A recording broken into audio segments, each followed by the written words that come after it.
The final hour has dawned.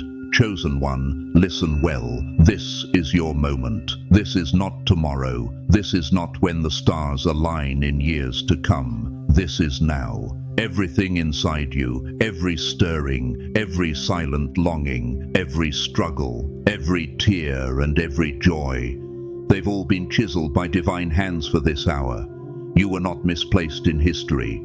You were not born to fade. You were born to blaze. Hear the whispers of every prophecy, the ache of every dream, the flame that burns unseen in your bones. All of it was preparing you, guiding you, making you ready. Part 1. The Weight of the Hour That Comes. From Moses at Sinai to the prophets in exile, from Esther stepping into the king's court to Mary bearing Emmanuel, there's always been a remnant called to bear the weight of more than themselves. The heavens lean in when that hour comes. Angels wait, and yet you walk this day, chosen one, often unaware of the weight you already carry. Not just your own, but that of generations yet unborn. What is the final hour?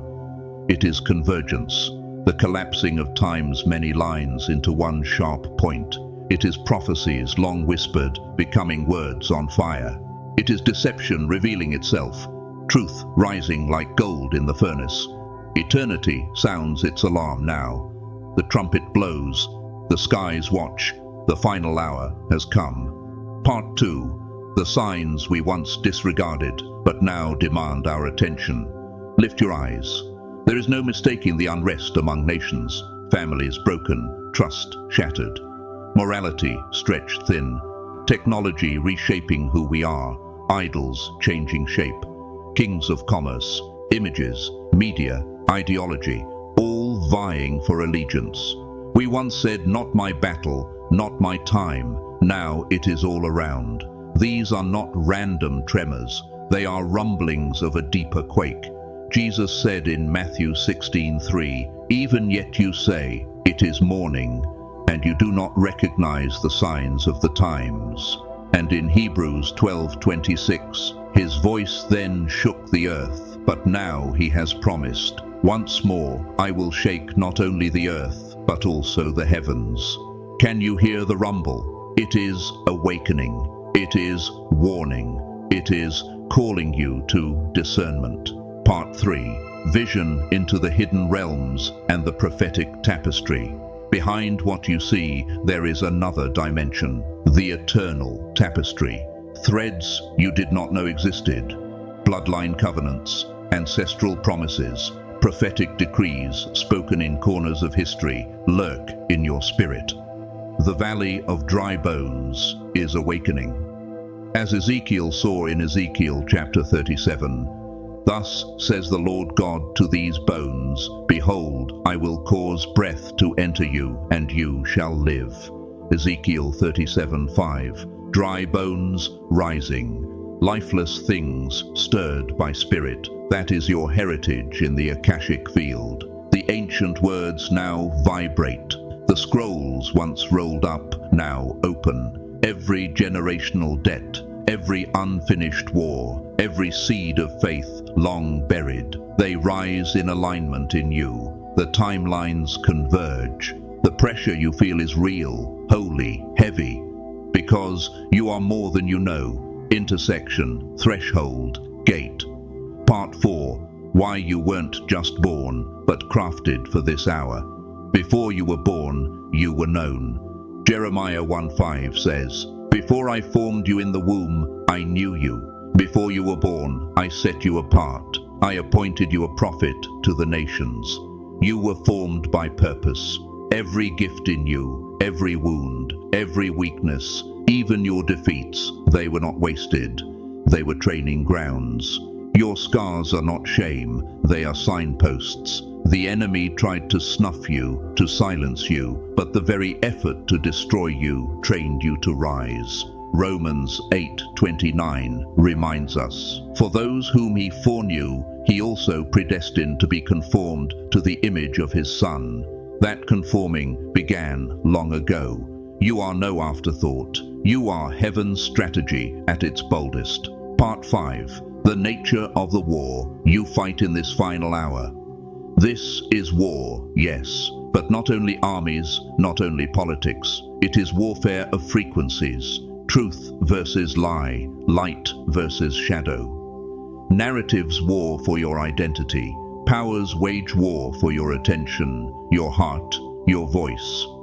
Babylon Ark, Babylon's systems want to distract you. Archons want to fracture your soul, but heaven fights to awaken you. The battle is inside and out, spiritual and physical, visible and invisible. Your soul is a transmitter. Your voice is a trumpet.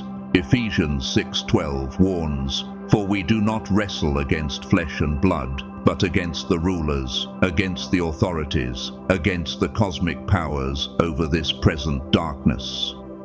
The war is now. This final hour war demands everything: focus, alignment, purity, courage. Part 6. Foundational principles for final hour living. Principle 1. Urgency without fear. Let your heart pound with holy urgency, not with terror. Principle 2. Purity of voice. Become someone whose words carry weight, who speaks only what edifies, what builds, what aligns. Principle 3. Community alignment. Lone wolves may run, but armies inherit. You need fellowship. You need those whose calling meets yours. Principle 4. Immediate obedience. Behold, to obey is better than sacrifice, and to listen than the fat of rams. 1 Samuel 15:22.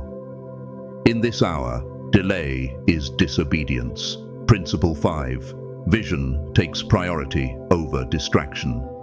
The enemy will whisper small battles, petty injustices, delaying fears. But you must see the larger stage, heaven's throne, eternity's decree. Part 7. Your assignment, more than you know. Chosen one, you are not here to hide. You are not here merely to survive. You are here to legislate heaven's order on earth, to decree truth, to pull down strongholds, to stand when others falter. Your mission is royal. Execution is non-negotiable. Your boundaries are warfare. Your obedience is victory. You are not a spectator in history. You are the hinge on which it turns. Your authority, your voice, your agreement matters. Your survival is itself prophecy. Your rising is revolution.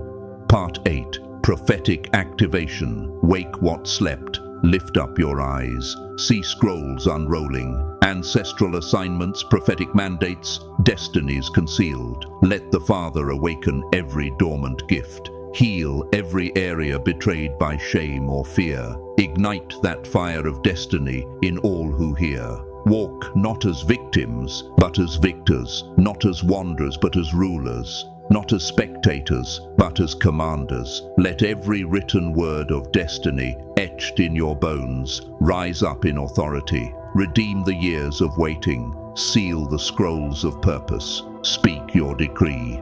Part 9. Anchoring in the Word, the scriptures that make it real. For I know the plans I have for you, declares the Lord, plans for welfare and not for evil, to give you a future and a hope. Jeremiah 29:11. That is not just verse, it is lifeblood. Now to him who is able to do far more abundantly than all that we ask or think, according to the power that works within us. Ephesians 3:20. You are part of that abundance. He who searches our hearts knows the mind of the Spirit, because the Spirit intercedes for God's people according to his will. Romans 8:27. In every storm, his Spirit is weaving victory. Part 10. Prophetic mandate, call to action. This is the hour for alignment. Rise, take your place, speak what must be spoken, do what must be done. Love when love seems impossible, faith when doubt whispers loud, obedience when cost seems high. Let your life be an act of prophecy. every breath, every step, every word. If this word resonates, if it confirms the pulse in your chest, declare it. Type "final hour" in the comments. Let the world hear your agreement. Seek daily the revelation that shapes your path. Equip yourself. Train, stand, govern. For you are not late. You are not small. You are God's chosen instrument in this final hour. Chosen one, hear this. You were born for more than comfort, more than safety. You were born to be fire, to be trumpet, to shake heavens, to shift earth, to finish what was begun before time. The final hour has come, and heaven trusted you with it. Let your heart roar, let your voice thunder. Be bold, be alive, be light, because all darkness fades when the sons and daughters of eternity rise. Your hour is now.